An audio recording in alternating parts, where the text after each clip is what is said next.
Did you know your iPhone has a built-in birthday reminder function that ensures you never forget to wish someone a happy birthday? If you don't, you are in luck.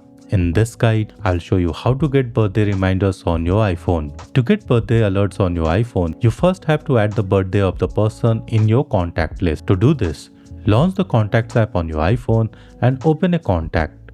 Now, tap the Edit button in the top right corner. Scroll down to the Add Birthday section.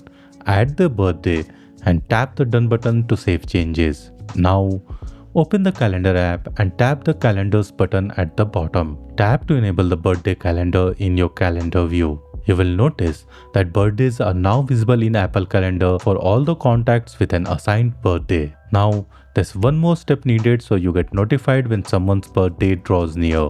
Launch the Settings app, scroll to the bottom and open the Apps section. Open the Calendar app settings page and tap the default alert time setting. Tap on birthdays and select the time you want to be notified. You can get notified on the day of the event, 1 day before, 2 days before, or even a week before. And that is how you can get birthday alerts on your iPhone. Before you go, check out this video next to learn how to create reminders directly from the Apple Calendar app. I will see you there. Thank you for watching and have a fantastic day.